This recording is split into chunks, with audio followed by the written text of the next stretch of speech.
Good evening, every pony, and welcome to CloudsDale Cafe. I am your host for tonight, Cinnamon Top, and I am joined with my co-host, Ragin. Hello, every pony. And our stream for tonight is Nick, the Gaming Gnome. Yeah. And of course, our P&V Master, Tommy. Hello, everybody. And we are joined with our very special guest. You may know him as the mod of Stalkerloo, Aphex. Hey, nice to meet you. Yeah, well, Aphex, for people who don't know who you are, can you tell us a bit about yourself? Oh. Go. Tell you guys about myself. Like, what? Do you want, like, a resume? Yeah, whatever you feel like talking, man. It's like, you know, whatever you got in your mind, just say it. Okay, hello, everybody. I'm male.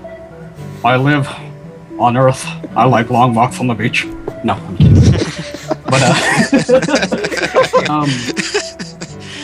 I've been in the art community for a good number of years, so recently started doing it professionally back in 2010.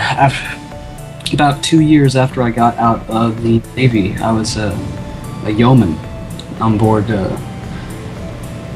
nuclear-powered submarines, both the Ohio and Seawolf class. At least if I remember right, it's the Seawolf class. Ugh. Fast attack and boomers. That's how I remember them. The best. But, what else? I was picked up. I was well, at least I'm going to be a published comic artist when I finally get the next 2 issues done for my comic Alembic Grimoire. But I was a contracted professional comic artist long before I found out about ponies. And now I'm working with several different companies, which I cannot name or tell you how big they are at the moment. Part of my contracts. But, I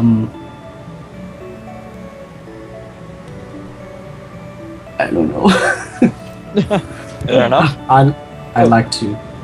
I have many hobbies, including DJing and singing and all sorts of stuff. I don't know.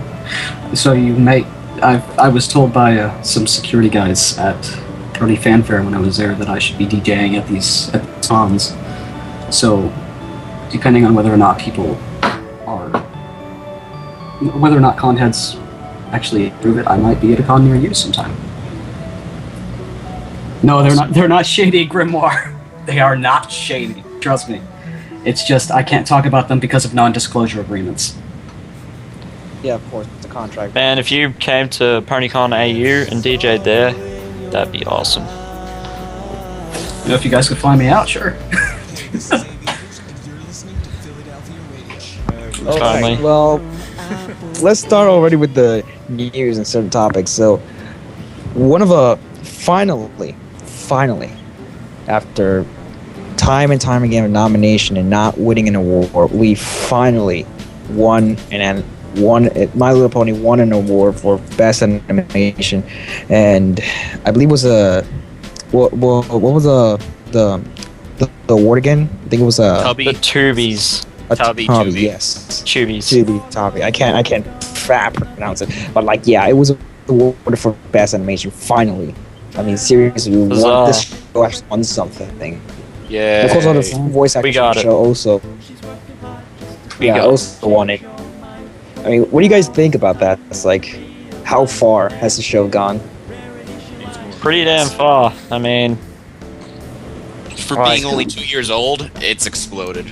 It should have gotten it a little bit sooner, but I think it's about time. Won awards at 4chan, now it's winning legitimate awards, which is great. We finally got something. I mean, it was up against the big players too. Like, it was up against the South Park, Simpsons, and like, it's good to see that the bronies as a community can just, that we've got the kind of in-net pull to like they said in their own words, that the Bronies took it in a landslide. So it's good to see that Bronies can have that kind of pull on the internet to win that one, because they were against some big players.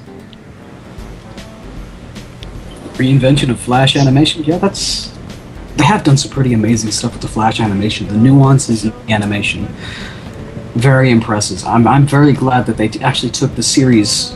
They've taken the series so far so seriously, rather than making a joke out of it. Because normally what you'd see is just about every other network has moved over to Toon Boom, but they're still using Flash. So. Indie hipster.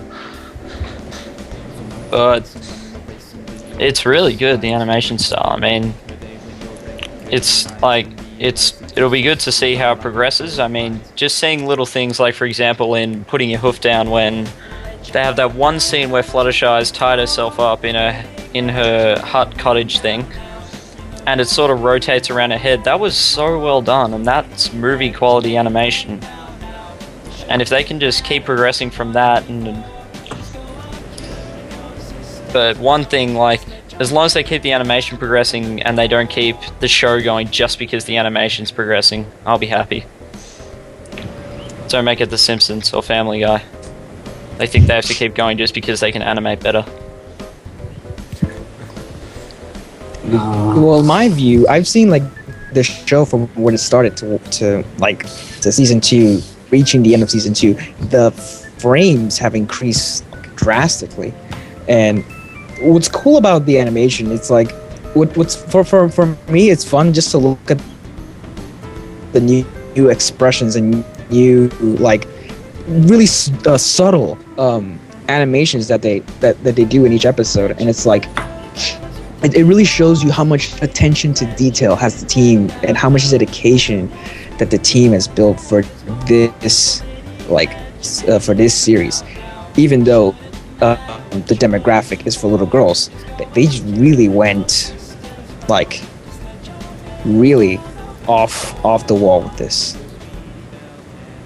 I mean, they haven't the whole team hasn't held anything back, and I'm actually really thankful that they have taken it as seriously as it is.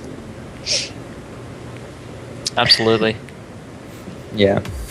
I want to say something. My browser just went into the dark. It's not letting me access anything, so I don't have any access to our documents. Well, I can say the next news article, which is the UBCP. I'm sorry, I don't even know what these things stand for. The UBCP /ACTRA Awards, they announced a bunch of pony voice actors. They've got Andrea Libman, Tabitha St. Germain, and Trevor Devale. And the UBCP is the Union of British Columbian Performers, and they're basically the nominees for Best Voice Actor. So, what do you think, guys? Who's going to win out of Trevor Devale, Andrea Libman, and Tabitha? Andrea. I gotta go with Andrea. Yeah. She has range. I mean, Pinkie Pie and Fluttershy are close to the exact opposite. And was the old Scootaloo in G3? And I think No. 3.5 or something. Doesn't count. I don't know. I know it Jermaine doesn't has- count, but I'm just saying that's her history. Jermaine And I also think has a pretty extensive range. Oh yeah, like the way I'd say Tabitha changes her voice more than Andrea Libman, but Andrea Libman's doing two voices that are just the absolute opposites of each other.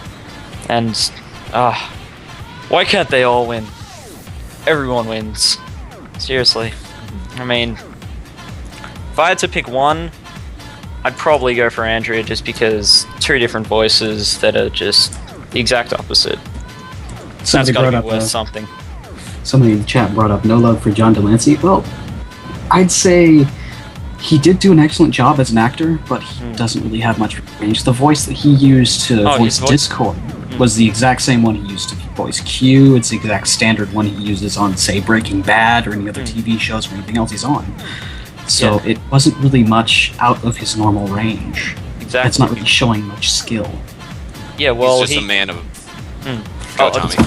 He just a great actor. he doesn't change his voice. He's a great actor and everything, and like his Discord voice is just sort of it's just his voice with a bit more emphasized on the fun. He emphasizes words and syllables a bit more, and sort of a more sarcastic tone. He doesn't really change it that much.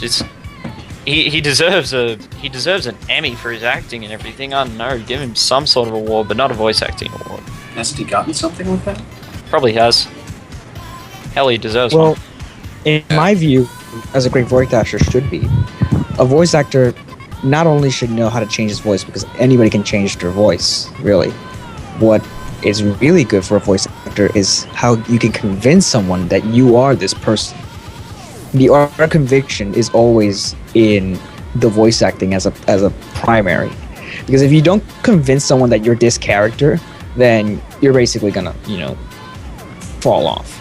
And for a new character and a personality set, they'll give you like a little bit of the character is, but everything from there, you gotta work with that, and sometimes you gotta make up certain mannerisms that they don't give you. That depends on the level of writing that's done. Most writers, whenever they're creating a character, do have a set voice in their head, but like say with Tabitha St. Germain when she was voicing Derby. Yeah. Did not give her enough cues. That's exactly right. But that's an old argument.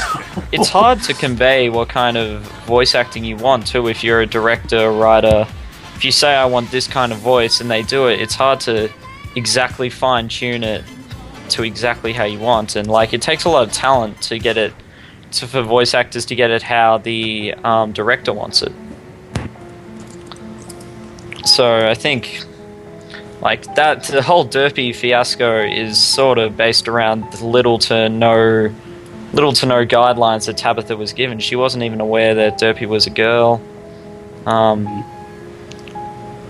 which sort of resulted in the whole slow voice, which was meant to be a boy's.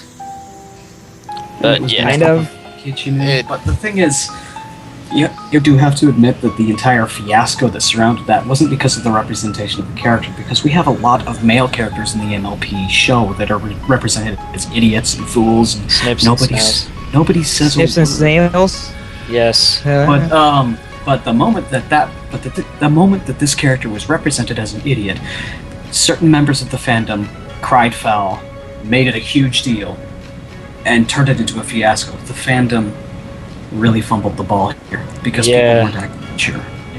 And everybody made it such a big deal about it. I really just shrugged it off, really. It should have just been shrugged off to begin with, but people said, oh my god, that's offensive. And I'm like, it's not offensive at all. It really is not. Well, we have in my snips view,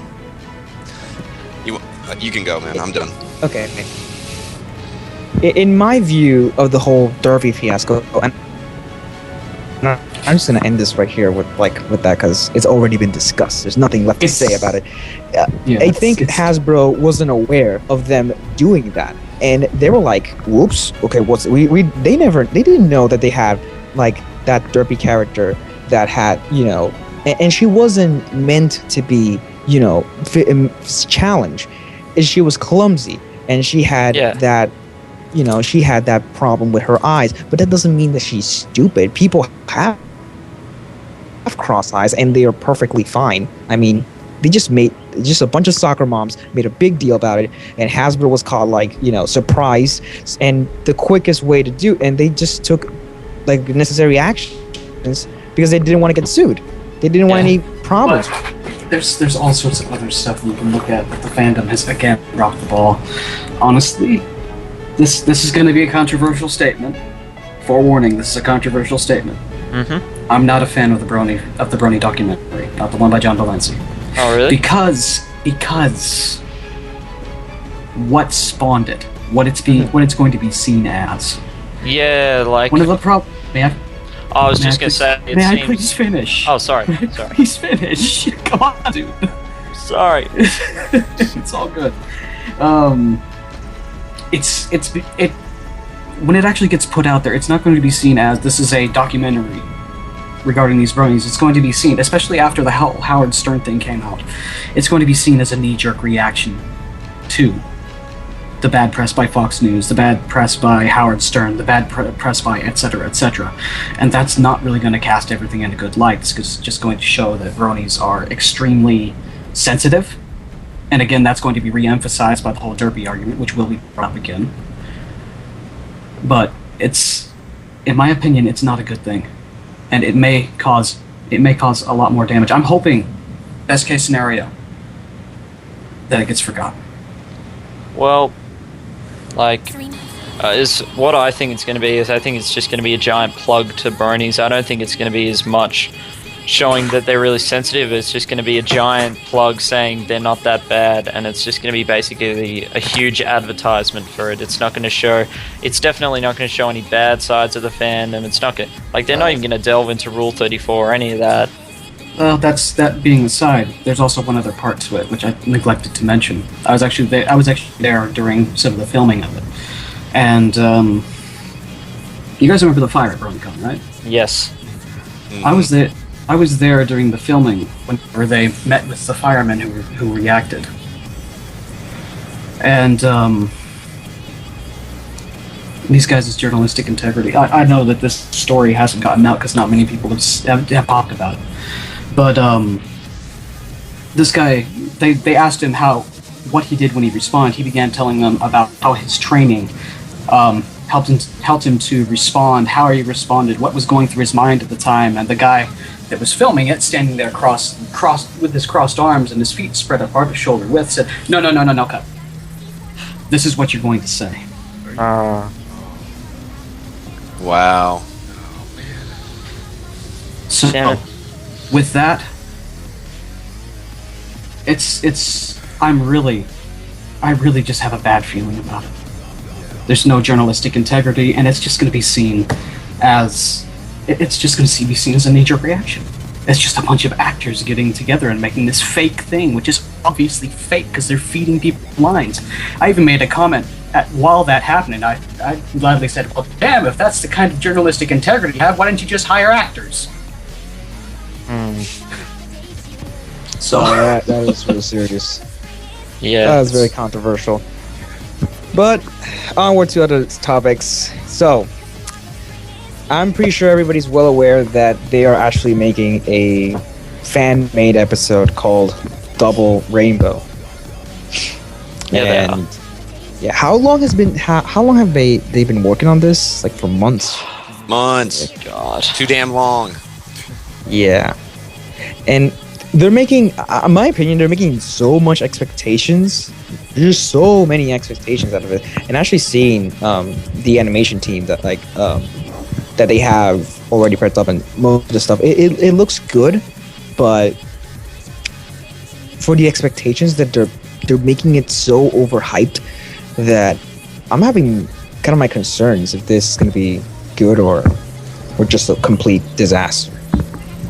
It's going to be a flop. It's going to be a flop, really.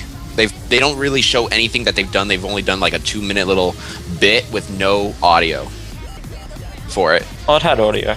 It didn't have talking. It had audio? Yeah, talking. That's what I was talking about. But we're seeing more of the people that are working on the show, like their little bits. That's more interesting than the entire episode that's going to be. I don't see any good coming out of this. Well, right now they're just showing promos to show the animation quality of what it's going to be. Like they're showing who's going to be working on it, and they still, like the problem is they still want more animators, and it's just going to be, my problem with it is it's going to be like a giant collab.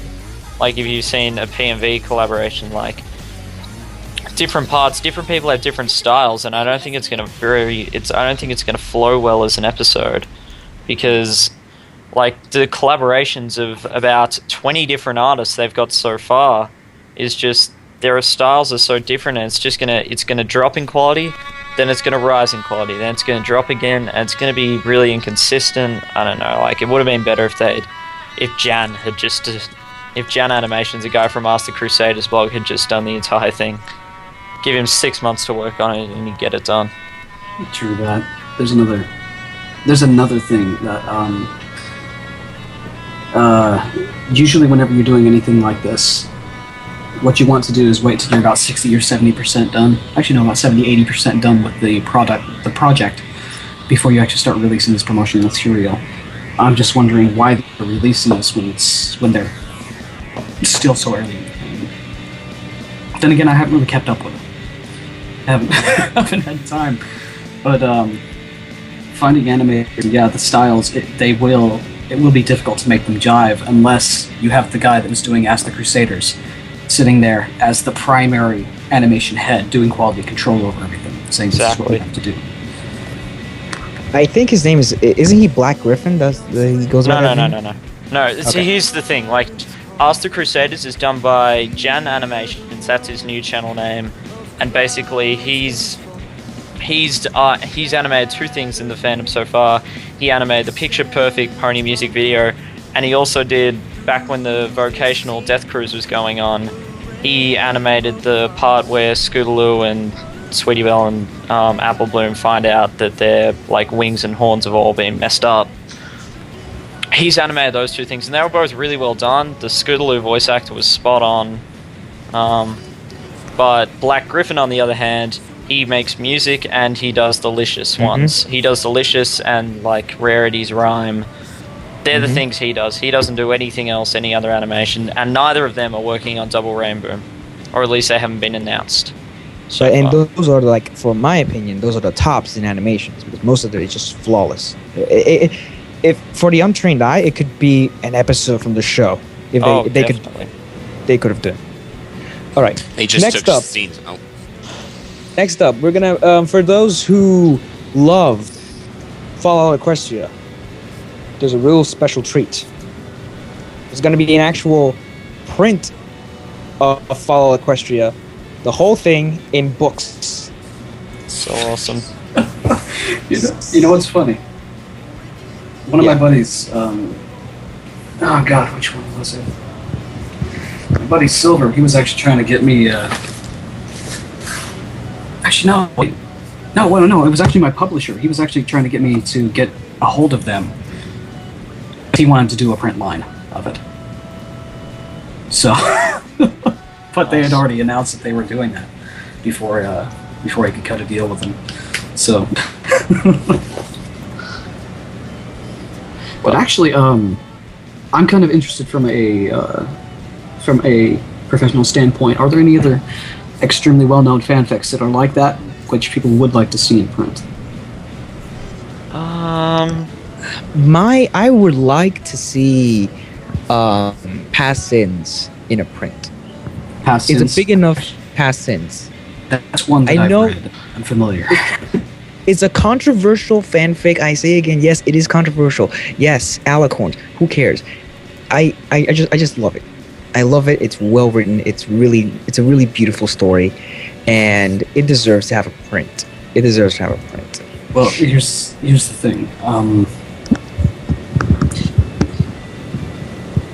We recently acquired a printing house. We're still doing the previous contracts, previous printing contracts. So it may be possible that we might be interested in actually printing a fanfic series. I don't know. I'd have to talk with the owner and discuss and see how that's going, and see if I can get in contact with those authors, as well as get in touch with contacts in Hasbro and see about the licensing and legal stuff regarding that. But if there are any good ones, I'd like to know. I'll write them down and get in touch with them, see if we can get that set up. I think, my personal favorite, this was a really short one. No, Pikmin Masteryville, not Rainbow Factory. We are not going to put that out. Hasbro would not allow it. Hasbro will not allow any sort of material which would be degrade the image of the MLP community. Definitely. They're not going to put into print or allow anything to go into print which will be damaging to their company's image. And Rainbow Factory and Cupcakes would be. Oh yeah. And yes, and let's not mention the authors of them. Sprinkles is one of my good friends, and honestly, this is the thing. He keeps telling me as well as a bunch of other people, he wants people to let it go. Cupcakes is old. Drop it. It is. He's sick of seeing it. The author is sick of it. Let it go. It I really think is. there's too another old. author that is sick with his own work. Alex Griffin, the author of My Little Dashie. He's sick of his own. I know. He can't stand it. He hates Yeah, it. we interviewed him, and Yeah. I was a little shocked by how it was made and everything. I'm just like, wow. One Alex- night. One 6-hour night. writing binge. Lack of sleep. And he's like, it's not that good. Sabotage Valkyrie. I'll take a look at it. I'm gonna take a look at it. I'm gonna have a couple of my friends take a look at it. People I know. The thing that, like, it's not as much that I'd read them, it's just, it'd be nice to have just a printed version of, if they could get a big, like, book that's just a collaboration, like, it could just be called Brony Fanfics, and it's got, just, say the top 10 featured on Film Fiction that aren't mature, say, like, not gonna put Princess Molestia on there, or any of that. No Princess Molestia, no Cheerilee's Garden. But just say if they could put a collaboration book and just sell it for charity, I'd buy it. Oh, definitely. Actually, that is an excellent idea. Because, I was... One of the things that I pitched... Actually, no, I'm gonna keep that under my hat for a little bit. I'll announce it once everything's set up and ready to go. But I've got a thing that I'm gonna be announcing you guys might be interested in later. Awesome. All right. I'd love to see a printed version of Through the Eyes of Another Pony, just because I love that story so much. I want to see it on my shelf. Yeah, It's the printed. Has Another Pony. That one's a really good one. As the funniest fan fiction I've ever read. Since we're reaching the end of our discussion segment, which has actually been pretty good so far, for anyone here who would want to contribute to this segment, if you are a fan fiction writer, a musician, an artist, or whatever, and you got something to show us, a project, anything relevant to this segment, please send them whatever in our Gmail at CloudsDaleCafe@gmail.com. Again, that's CloudsDaleCafe@gmail.com. Somebody put it in the chat real quick, and you could have an opportunity. You could have the opportunity to contribute to the show, and we can also spotlight you if we like it. So again, that's CloudsDaleCafe@gmail.com. Just send us whatever you think is worthy of this segment. All right, so it's already the point of the interview, the best part of the whole show. Again, this is going to be a little one-on-one segment with me and Aphex, so like if you guys would just mute your mics for this. It's going to be around 30 minutes. The first half is going to be me and Aphex, and the other half, I'll be basically throwing you to the wolves, so to speak. Okay. Don't worry about it. It's going to be fine. All right, let's get started. Whew. So, Aphex, how are you today? Well, I'm wearing clothing and I know where I am, so that's an excellent start. Fantastic. So, this is a very basic question, and I'm pretty sure everybody, you've answered this tons of times before. Tell us, how do you become a brony? Honestly, I don't consider myself one. There's a very reason for that. It's because brony is a label. Anytime you put a label on something, you're indirectly assigning negative connotations, negative positive connotations to it. I mean, back when, like, say, take a community. What do people think of when you say the word furry? Sex. Sex. Yeah. Did you know that that's not what they want to be seen as, for the most part? Mm-hmm. But the moment that people say, "Oh, you're a furry," that immediately puts you into a category of you are a deviant, you are a freak, you're a weirdo. But there you are are into who, bestiality. Yes, and there are quite a few of them that aren't, that just enjoy the artwork. But that's a label, just like Brony. And unfortunately, with most fandoms, we are defined by the underbelly, the undercurrent, the dark undercurrents which pervade every single fandom. So, honestly, I hate that label. Can I just quickly say something? Shoot. Hot Diggity Demon shares your opinion as well. Like, Hot Diggity Demon said he doesn't want to be labeled as a brony just because he's a fan of the show. He doesn't want that label to define what he is or what he does. Dude, and he said he's a massive fan of The Simpsons, and that doesn't mean he's a Bromson or whatever. In my personal opinion, Hot Diggity Demon was drawing porn in front of kids at Everfree Northwest. I have no respect for him or his opinions. Mm-hmm. Okay. Wow. So, I was there again. I talked to security. It is confirmed he did do that, and I'm very surprised that Hasbro hasn't taken legal action because that was a Hasbro-sponsored event. Yikes. All right. The con staff was actually complaining that they couldn't eject him because somebody up high wanted him to be there. If he had been anybody else doing that, he would have been immediately ejected from the con. So. Wow. Well, since you don't consider yourself a Brody, so you don't like labeling, how do you got into the fandom? I got into the fandom by one of my friends saying, "Hey, I just saw this show with my daughter, and I was surprised by the animation and the writing. Come take a look." And I was like, "Oh, you only live once, might as well." Huh.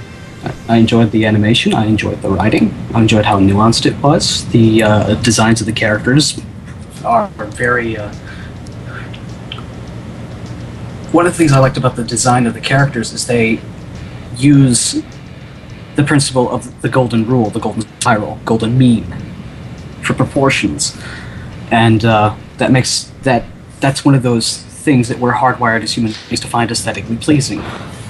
And it's like, wow, they actually really knew their stuff when they were designing this.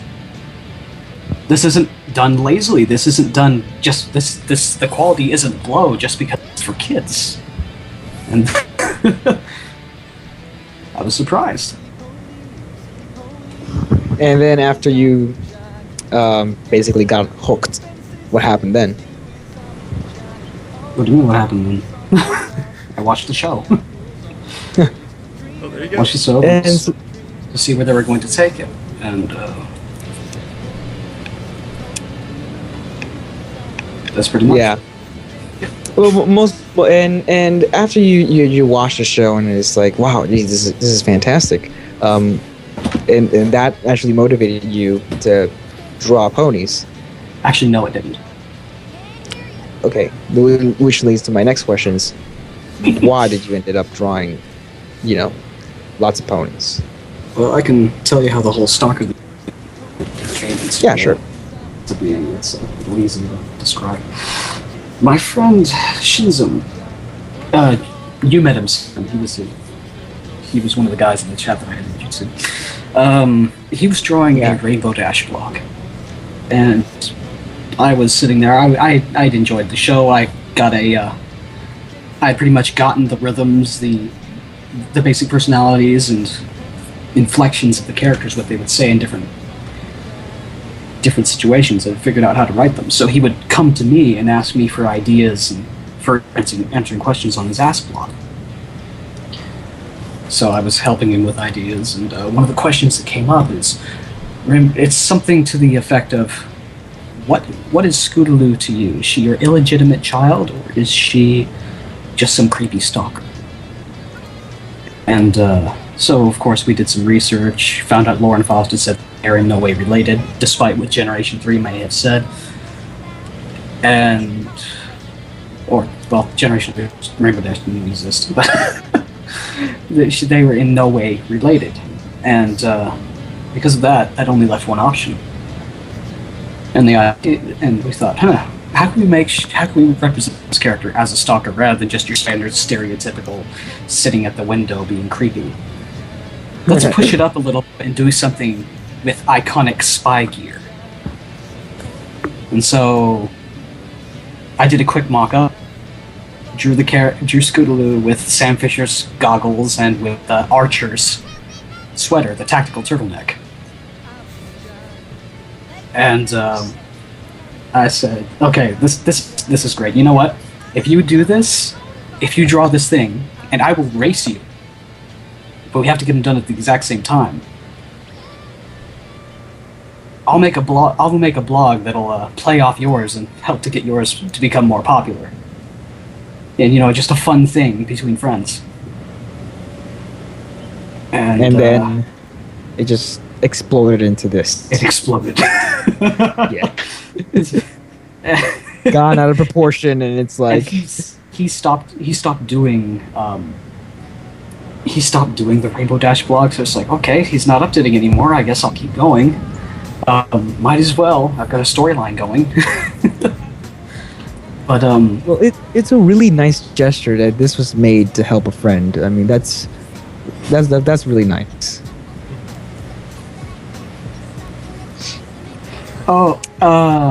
Image, Scootaloo plus turtleneck plus jeans equals Steve Scooter Jobs. No, you'd also have to give her cancer. Oh, I'm sorry, too soon? Never too soon, but Plus cancer. Oh, man. That is terrible. That is just terrible. Man, too soon. Never too soon. All right. Next question.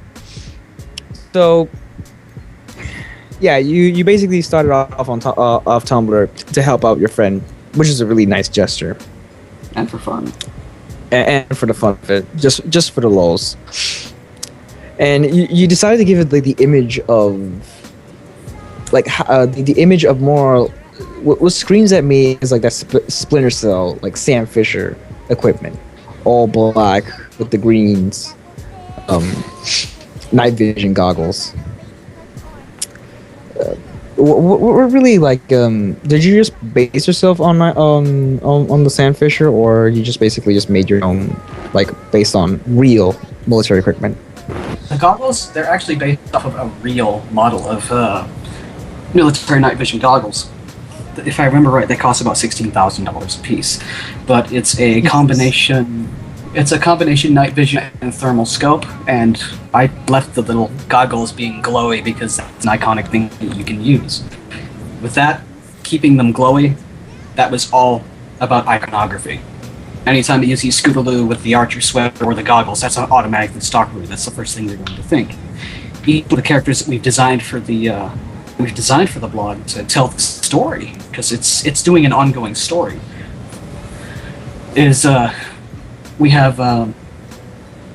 have Twilight Sparkle with her Gestapo hat from the Friendship Patrol, which is going to be explained in the next post, and it's not really what you guys will think. It's not about Nazism, it's not about being creepy and stalkerish or anything like that. There's going to be some pretty severe changes to things can get flipped on their heads.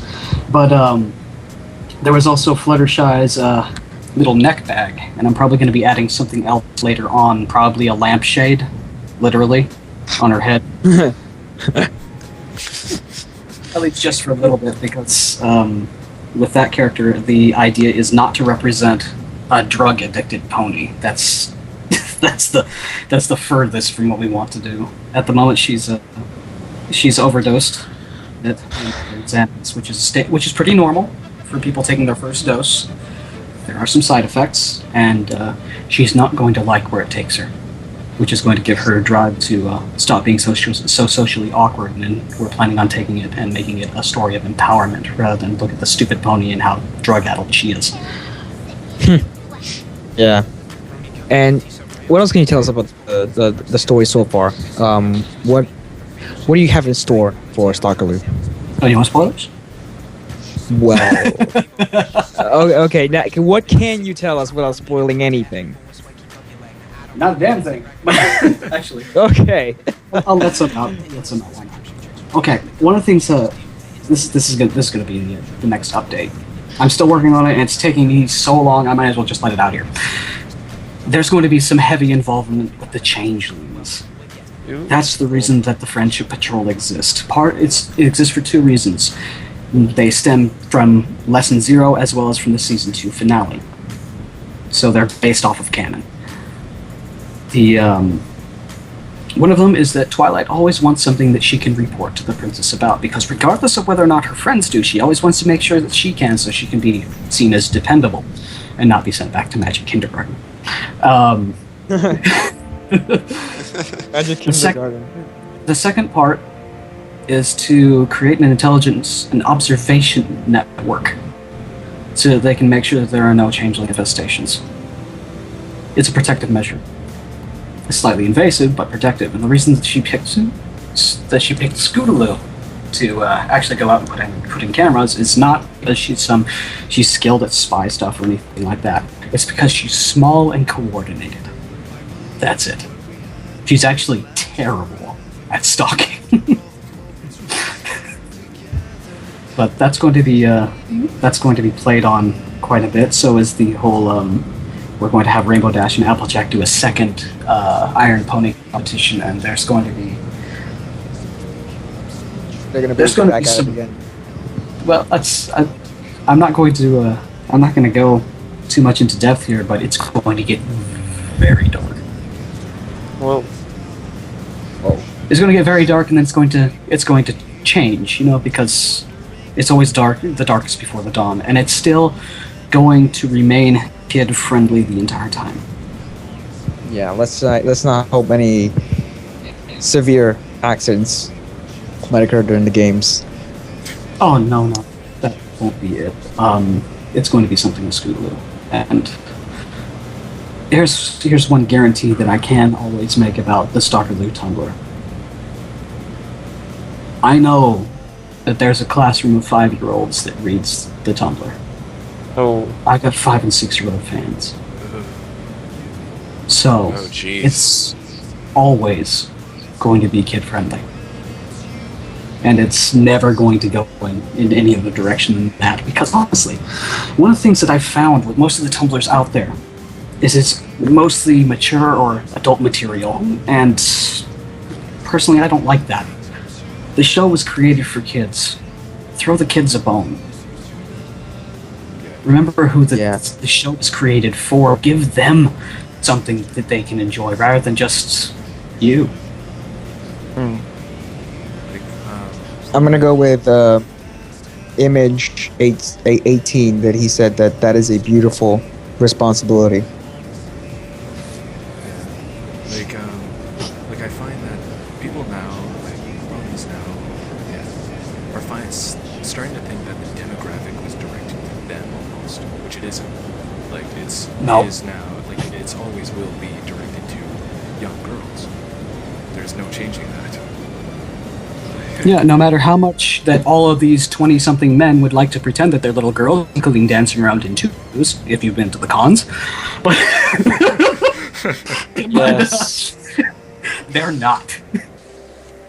Nick, the chat is saying that you are really quiet. Oh no. Damn it. I think this is you, man. You gotta speak up a little bit. Okay, yeah, that's probably You have a just good mic. Yeah, it's you. You gotta speak up. Yeah, I'm a little far All right. away, Well, sorry. that is. I have to really applaud you, Aphex. That is a excellent way of looking at things, and it is fantastic that you care so much for, like, not just the kids, but for the fandom itself, and to preserve this good image. There's other reasons I don't like a lot of the adult material out there. I have no idea why, but the 34 aspect of it, I can't explain it, but it turns my stomach. And it didn't used to, I used to just let it go. But now it's just, wow, you're putting this up there, you're not even tagging it so that it can be hidden from kids, it's on Google on Safe Search. That's disgusting. Mm-hmm. Honestly, it's just, ow, you're creating that and you're letting kids see it. There's a problem there. and it messes with me inside. And the other part is the other thing that I don't like is the murder glorification. This coming from a military member who has seen the battlefield, who has had to shoot people. Murder isn't something that should ever be glorified. Ever. When you kill someone, it is so much more and so much less than you would expect. And it does not make you more of something, it makes you less. It makes you less human. And that's something that every single soldier, every single military member has to struggle with. And people want to glorify that? Excuse me for saying it, but that's fundamentally fucked up. And you're absolutely correct about that. It is not fun. Yeah, Ragin, you're still military. Yeah, you put everything that I feel about it. It's not fun, and people say, oh, it's fun, and they go and see these movies going, oh, I'm going to do this to ponies. No. Stop. Just stop. I try to get away from it, and it follows me everywhere. I absolutely hate having to do war, having to shoot people. It's not fun, but it's my job, and I have to do my job. Yeah, and that's how I see it as. The first thing, it really wakes you up. And this is one that really pushed me away from violence. One of the things that I'm dealing with on Olympic Grimoire, the comic that I'm writing, is yes, I do show people getting shot and things like that, but it's to emphasize the horror of war, not to glorify it.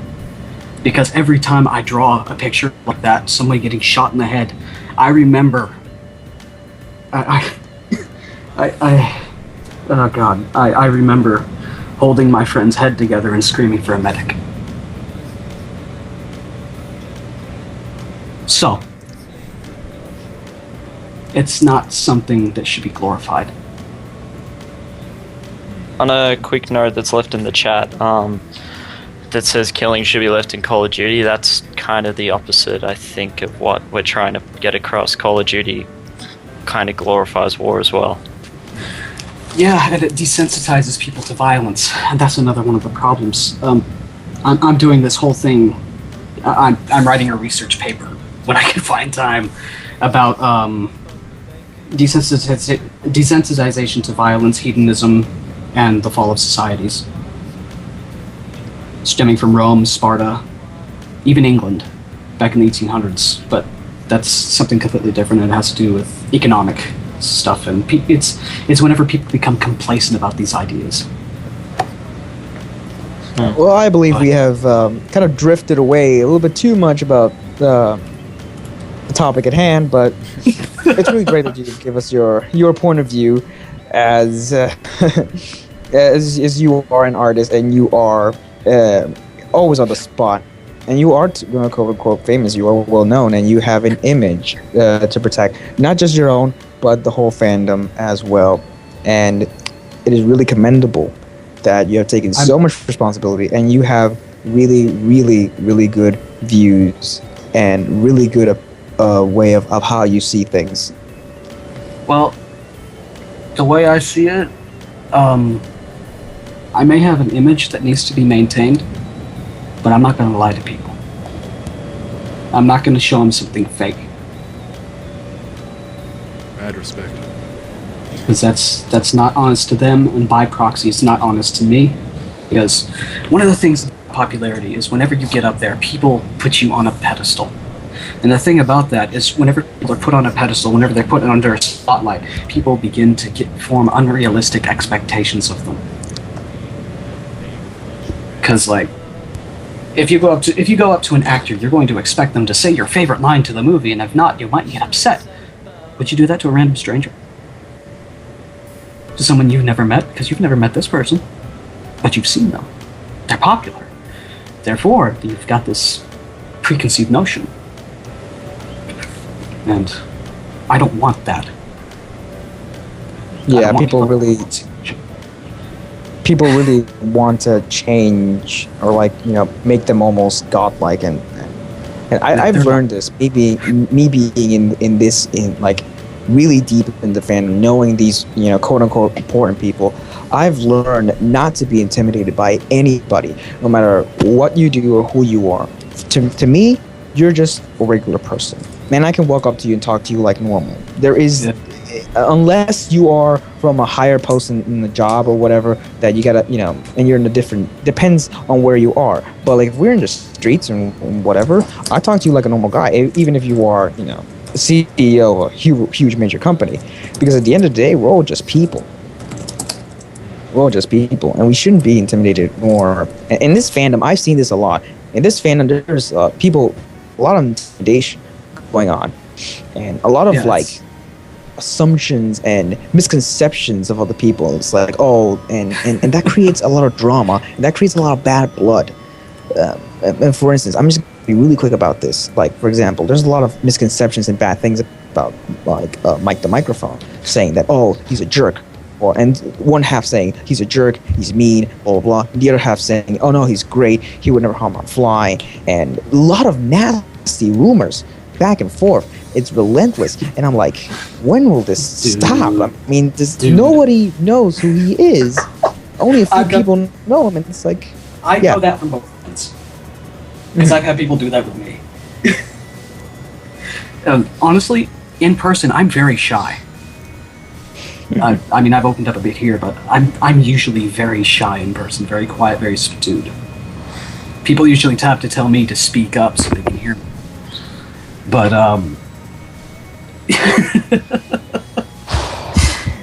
I've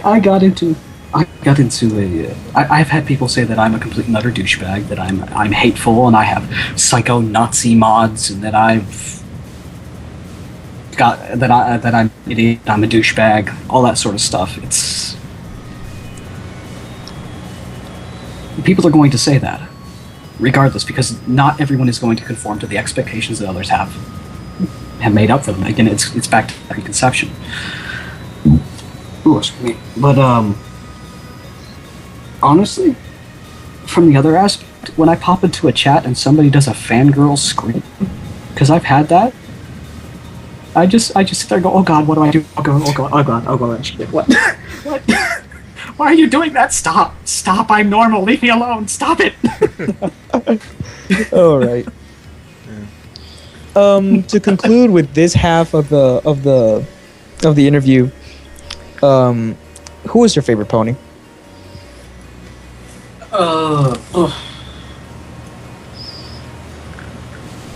I'm going to say one that people will expect, but I'm going to give a reason.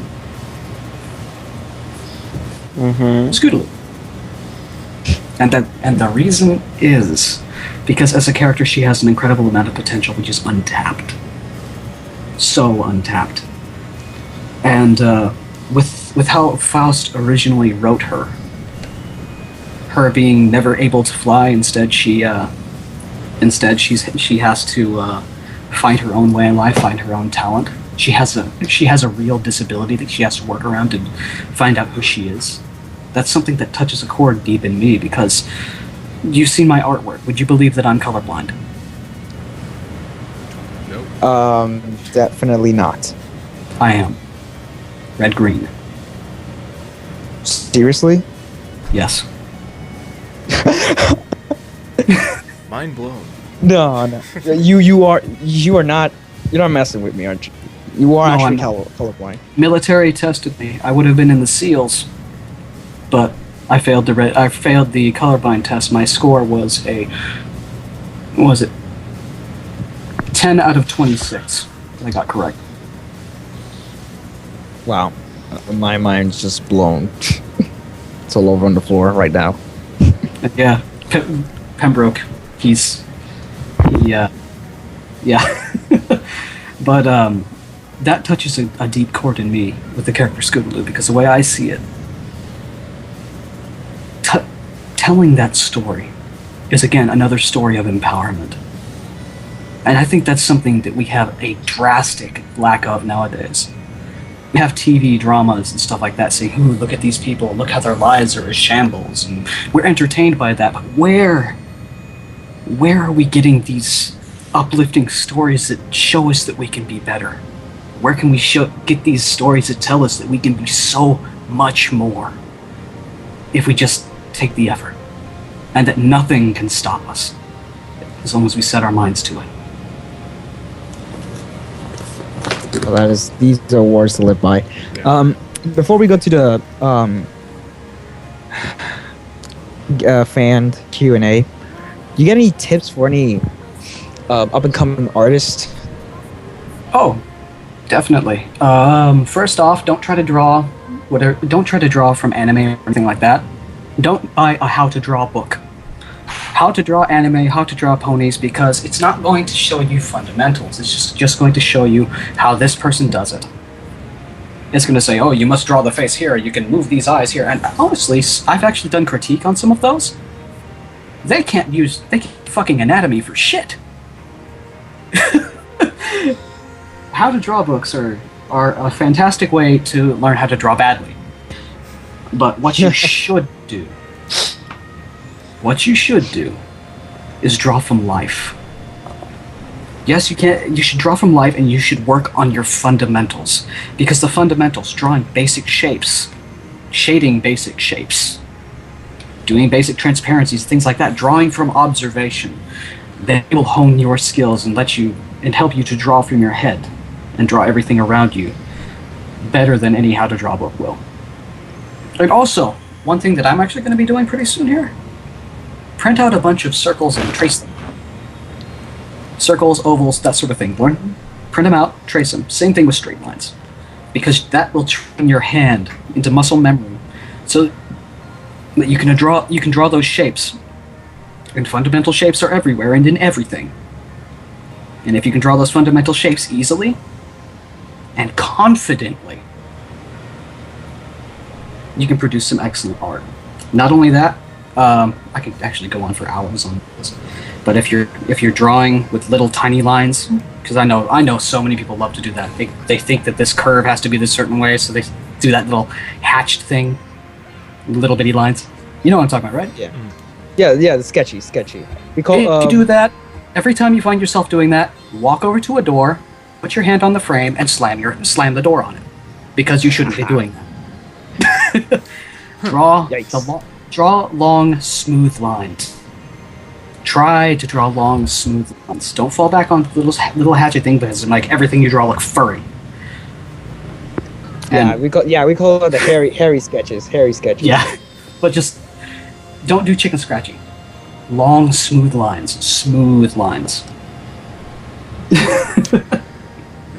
I would say long, smooth lines when you're doing the outlines. The sketches, nobody really cares about them, because the sketch is just basically to make the skeleton of it. The outlines it has to be, it has to be sharp and it has to be crisp. Another thing, don't be afraid to experiment. Yeah. But know your foundations before you try to experiment. Lack of knowledge does not mean style. Because trust me, any one of us who actually draws for a living, who actually has any experience, can see it just like that. Yeah. And one thing I want to add, bad anatomy is not a style. That is a poor excuse. That's what I'm getting at. It's not a style. It's just shit. There are artists that do elongate anatomy as a style, but you can tell it's a style because it's consistent and because it still adheres to the fundamentals. It skews them, but it consistently skews them.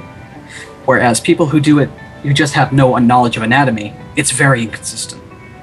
And also, another thing to remember, with any drawing, consistency is key. Mm-hmm. You don't want to end up being decorative. This is the worst thing ever.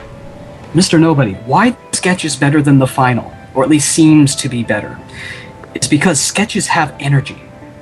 All those gestural lines, the long stroking, those long strokes that just have so much energy, you lose all that whenever you start going in there and slowly and delicately lining everything, because all those other lines aren't there to accentuate it, because you have less repetition of form. So that's to be expected. Just try to do your best whenever you're inking to find the best lines. Because inking, a lot of people say, oh, you're just tracing. No, inking is the art form. And it looks simple, but it's difficult to master. Yes. Never insult somebody by saying what they do is not art. Unless they're shitting on a canvas. Pretty much. Because that's just shit. All right. Oh, it's fun. It's great. We ended in a funny notion. Now, this is it. Everybody who's are in the chat and who are listening in, now is the time for you to write down your questions. Remember, like I said last time, bold only. Use bold for your questions. Our moderators will be keeping check for any foul play, any questions that might sound inappropriate, whatever. Be warned.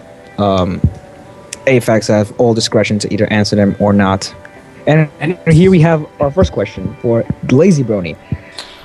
What about pumpkin colored drinks? Puking colored drinks. Puking colored Actually, drinks. The first question was from Ask Mist. Yeah. And they have recently switched their drawing hand due to a disability in their once dominant hand. And do I have any recommendations for exercises to train the hand that make long, smooth lines? Actually, yes. My friend Jane,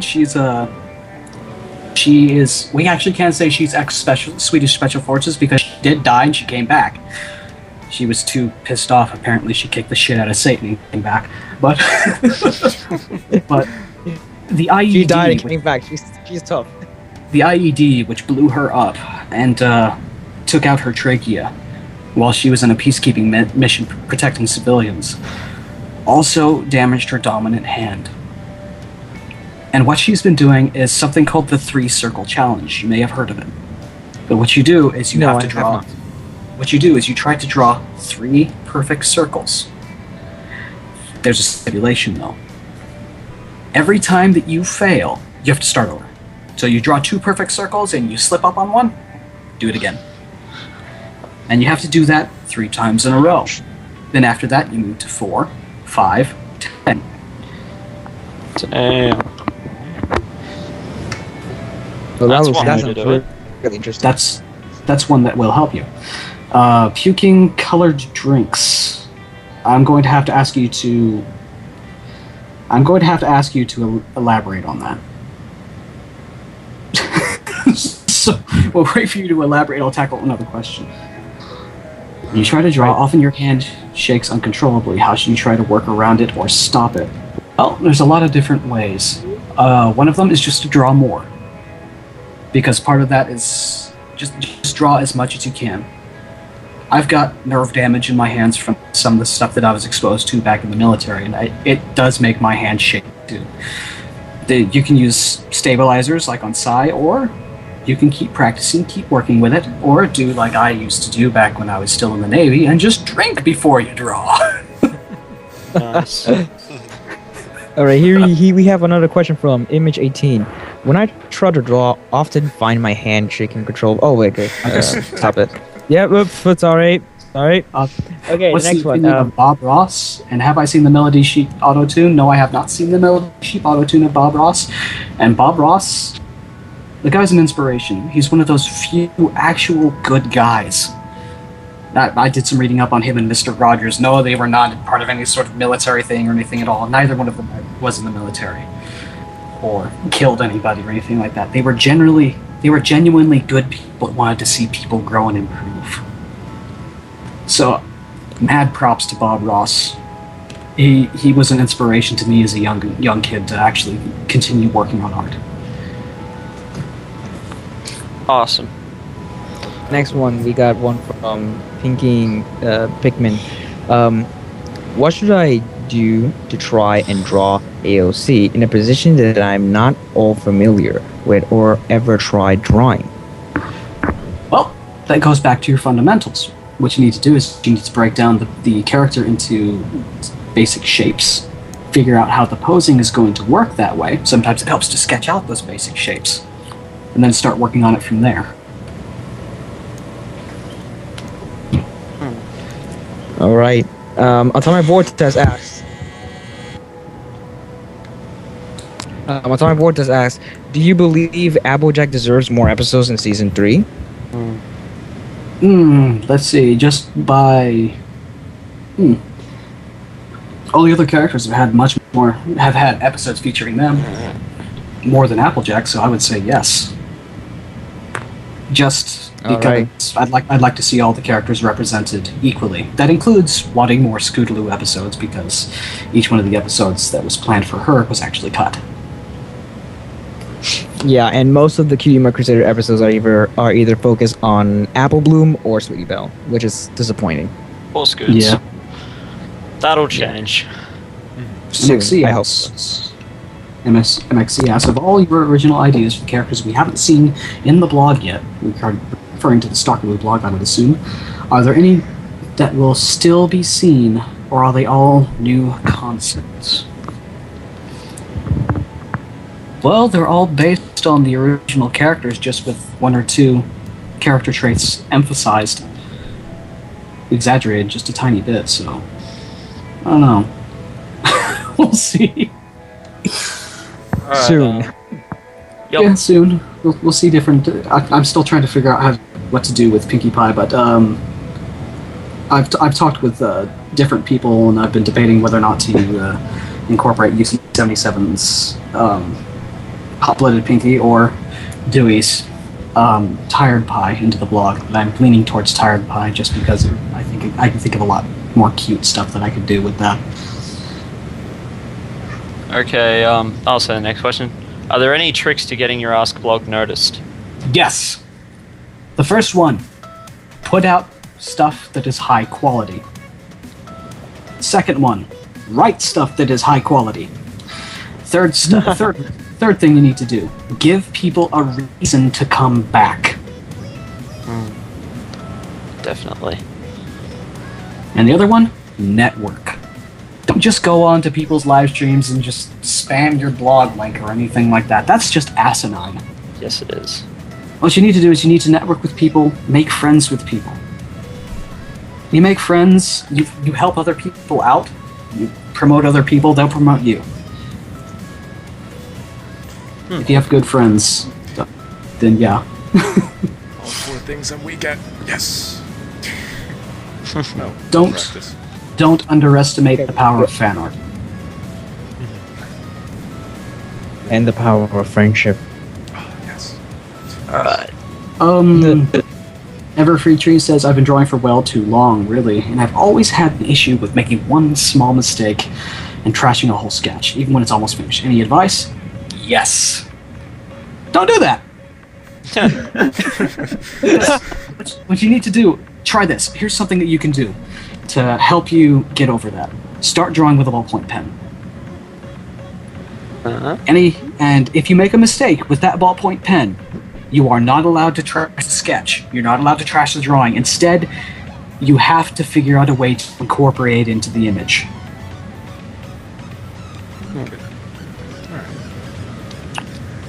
I used to draw a lot with pen. You know what I used to do when I'm in college? Yeah. If I have, trust me, I'll help you. If this is something I would like to do when I'm in college, and if you are a student and you have a professor that's really boring, doesn't do anything, draw him as he is, like, naturally with the pen. And I basically have a collection of all of my engineering professors. It's really fun. Just like one of them just stays in a position, like he stood for 20 minutes perfectly still, looking at his computer, and I'm just like, oh, I got him, and I captured him right there. It was just Fan O and A.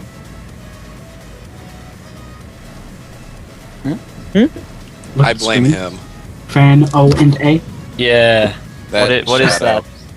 Yeah, we're in the chat. Like, you must fix the line. Okay. Here's another question. Yay! What's the initial subject that led you to becoming a professional artist? Well, I was drawing. How I became a professional artist, or how I got a publisher. How I got a publisher was I was writing this. Okay, this is gonna. This is gonna surprise some people. One of the comics that I'm writing, Alembic Grimoire, it was inspired by monster girl porn. Because I was seeing all these characters, all these designs, and I was thinking, you know what? These are actually pretty interesting. Now, what could you do with these? What kind of story could you do? Could you create with all these interesting concepts and interesting designs if they were taken seriously and not put in a pornographic context?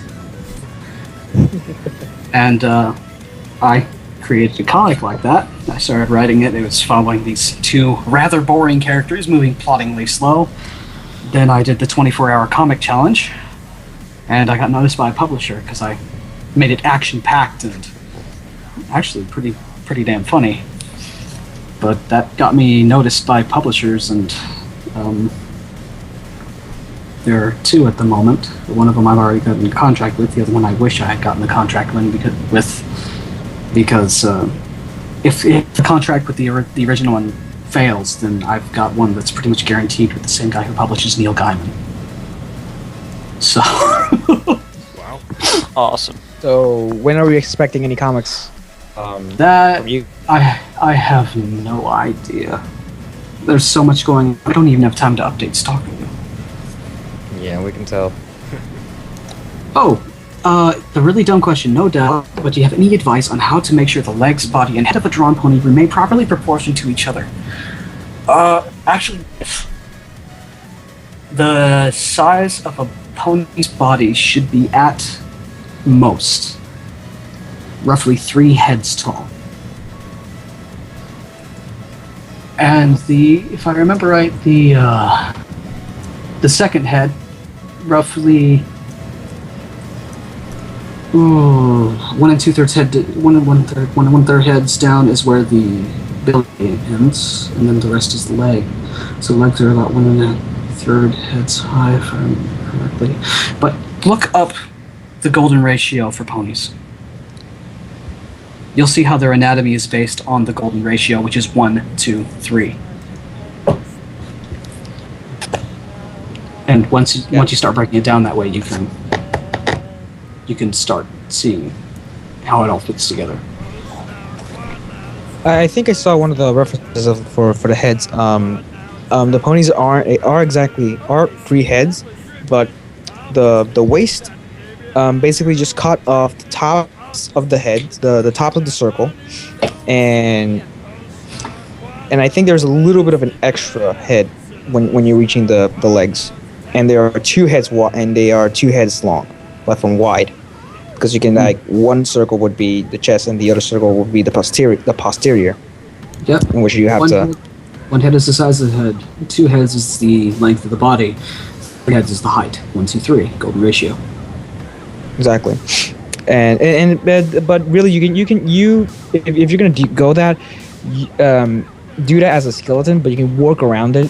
Some artists like to go a little bit longer, others a little bit shorter, but at the end they basically don't stray off from that basic concept that they basically just do. It's just 3 circles. It's always 3 circles, and that helps a lot. Pikmin Master of Evil asks, how can I get my pics on DA if I can't draw a Miro and I don't have a printer? Well, I'd suggest looking into getting a tablet. I suggest Wacom.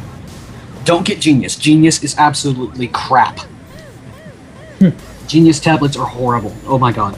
I actually, just out of almost pity for my friend who does the Ipsywitch blog, I bought him an Intuos 4 back when those came out, because what he was having problems with is he couldn't even get the thing to identify or even work with his monitors. It was constantly breaking.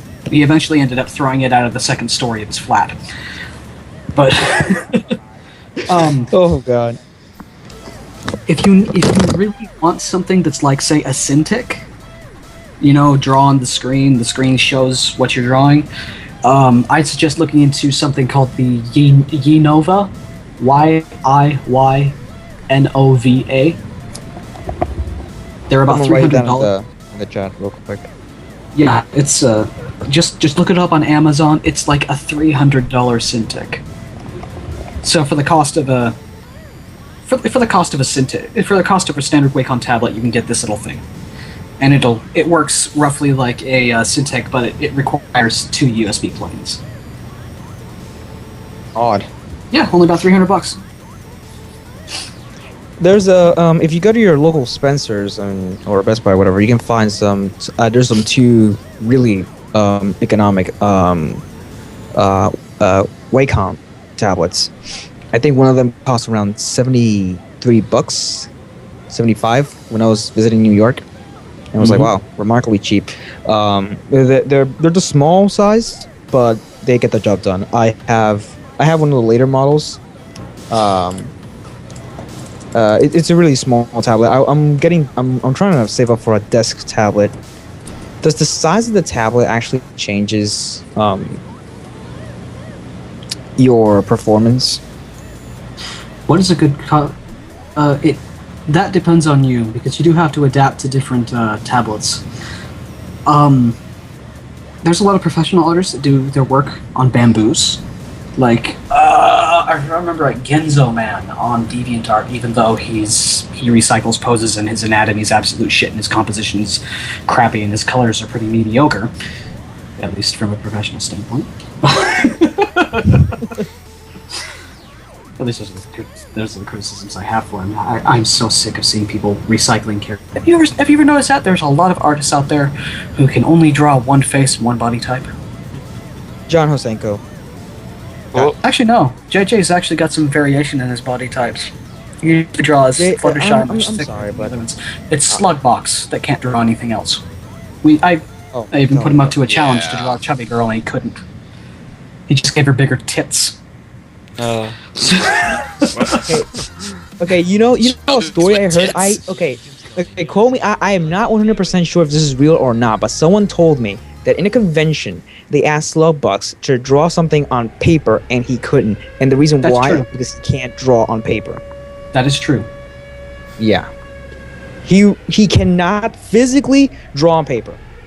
He's unable to do it. Damn. And that is sad. I'm sorry, but that is sad. Artists should know how to work in multiple mediums, not just digital. We usually make fun of him for that.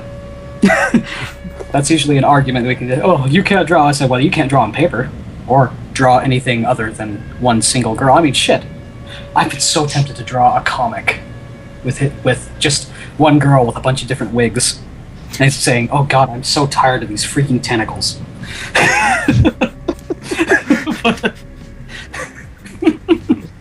Oh my lord. We were having actually a discussion before we actually started all this about people who do mediocre work and get praise for no reason whatsoever. There's people who do mediocre work, and there's also those who did do good work at some point and then started to plateau and backslide. Plateauing is one of the worst things that can happen to an artist. That's whenever you stop progressing forward, you just constantly produce stuff which looks the same. And that's because you're not really focused on your craft, you're just assembly line producing. Yeah. And then there's stuff where you start to backslide, which is you actually start to get worse. I think the worst adjective you can give to an artist is to tell that his work is decorative. And in the professional art world, my teacher explained that if you call an artist that his art is decorative, you are putting his art in the value of -500. It has no value whatsoever. It's not original. It's boring. It's something that you put in your grandma's basement or in your living room, like a really cheap bland vase that you buy in a Walgreens or in a Walmart or something. It's no value whatsoever. And an artist, a really famous local artist, his name is Brito. He is horrible, a horrible artist. He has repeated time and time and again the same thing for almost 30 years. Now, one of his original pieces was on sale today. Give me a price. I'd say around $16,000. $20,000. Close. For a really shitty painting on your freaking wall. Oh, and you know where the bidding started off? It started with $2,000 right off the bat, and it went $20,000. How do you do that with a really crappy painting? It's a mess. Here's the thing, and it extends to modern art, because I was actually doing one of the people that was grading my material back in some of my design classes is a professional 3D sculptor. He's a professional designer, puts stuff up in museums and stuff like that. He took us to see one of his friends' museum installations, and to be honest, it's all about how well you can bullshit people. Because what these people do, what these people do is they convince you that this collection of shit has value. They say, this is what this represents. This like, say I've got, let's just... Alright, say I take a roll of toilet paper, stick 2 paper clips in it to give it arms, and draw a smile on its face. To anybody who's sane would think, oh, you made a toilet paper man, that's great. Here's how a modern artist would see it. The toilet roll represents the septic nature of mankind, and the smile on it is a representation of the smile or mask that we all place on our faces every day. The wire coat hangers show that the arms are still frail. They show the frailty of man against his own septic nature. And seeing how it's sitting on a wood table, that shows that it's at odds with this natural environment, and it is intended to clean something up. And people will eat that shit up. Yeah, it sounds like okay, there's another famous local artist that did that same thing. He sold for $16,000 one of his paintings. Guess what it is? Just like it's unbelievable. It's a canvas, I don't know, regular size. I don't know what size was it, but it was, just normal. He painted the whole thing orange and did a straight white line. That's it.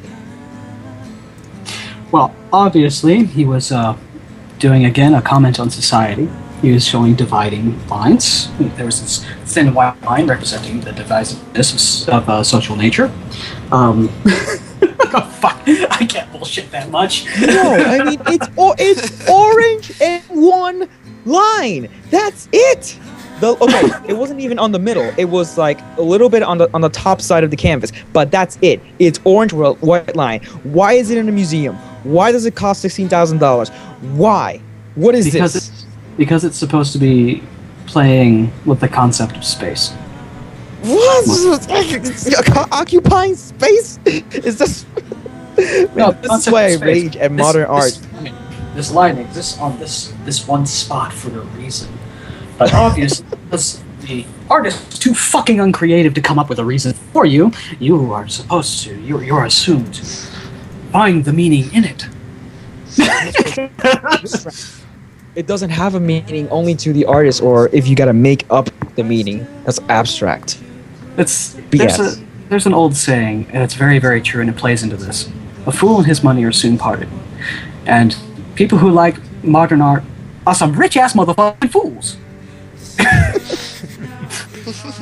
Oh my god. It's wow. Well, this was really fun. Somebody asked. Last question. Yeah, last question. What do you think of Tool and their music videos, or just their music? I don't listen to Tool. I will say one thing. I've seen a lot of Tools around. It's mostly those Homestuck fans that try to type like the characters.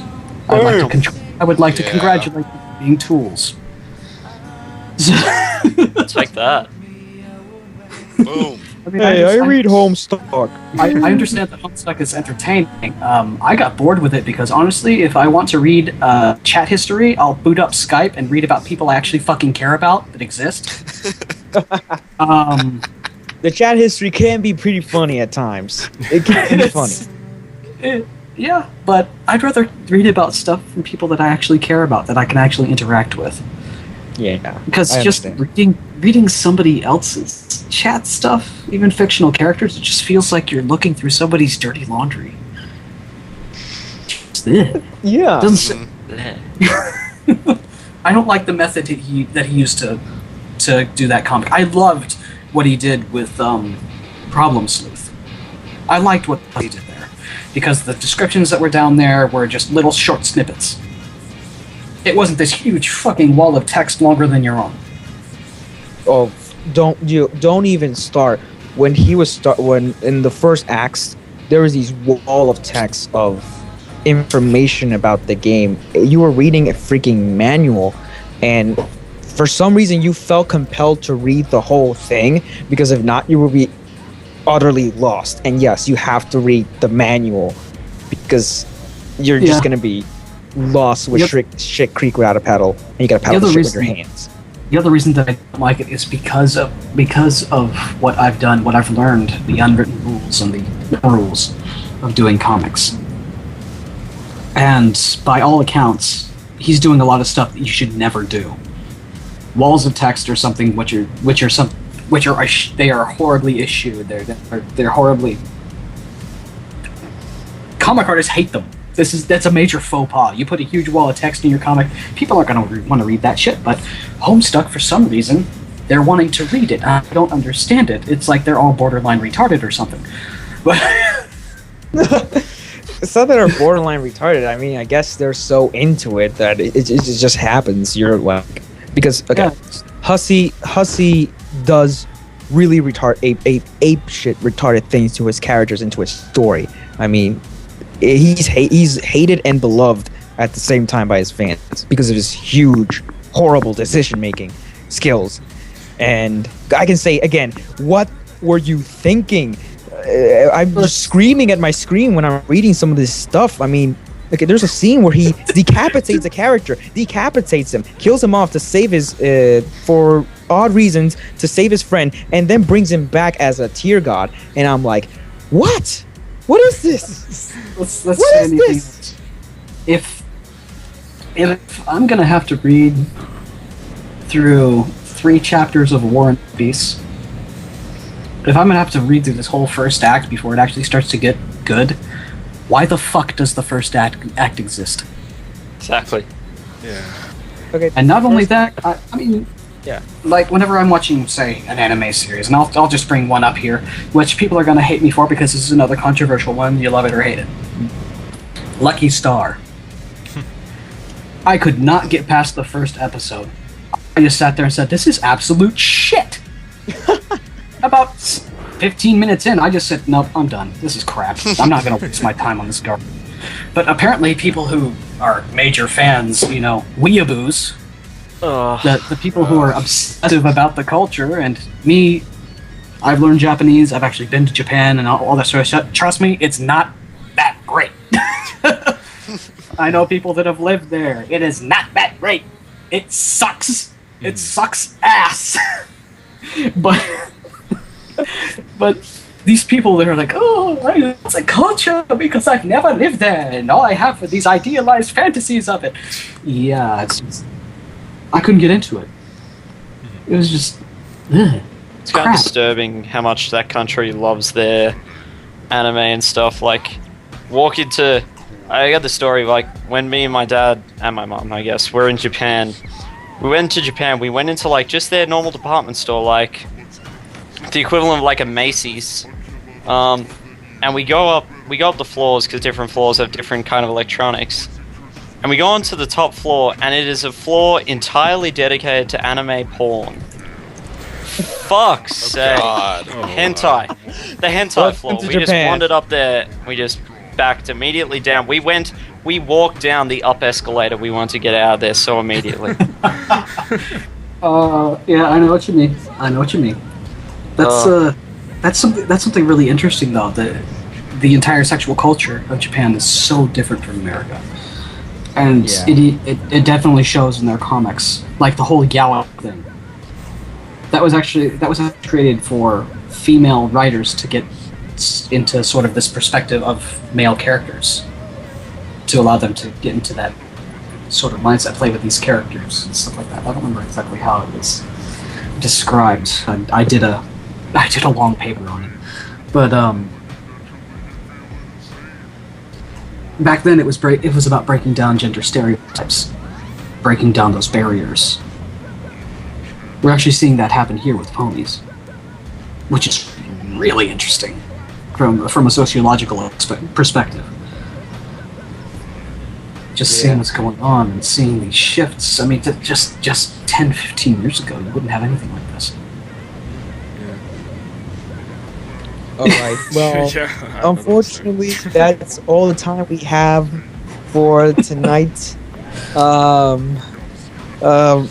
don't want to end with this type of discussion, but fortunately, it is time to wrap things up. I don't mind. You can make it go longer. Oh God. We can do the after show. We could extend it, but it's already time. We can't make this any longer. Yeah, if you want to stick around, that would be just fantastic for the after show. Everybody stick around for a quick intermission, but I would like to thank Aphex for showing up tonight and letting us, discuss on multiple and very complex and delicate types of topics. This was, I've done a lot of interviews, a lot of them, and this has been the most interesting one yet. Definitely. Oh yeah. And thought-provoking. Yep. It was thought-provoking, I have to say. So thank you so much for coming. No problem. Yay. Yeah. Hooray. All right. And for That it? anybody else who is listening, I am Cinnamon Top. This is CloudsDale Cafe. See you guys next week. We'll be having Pirate Dash. Yarg, mate. Yar, matey. Hi. So, yeah. Have a good night. Yes. Alright. Good night, folks.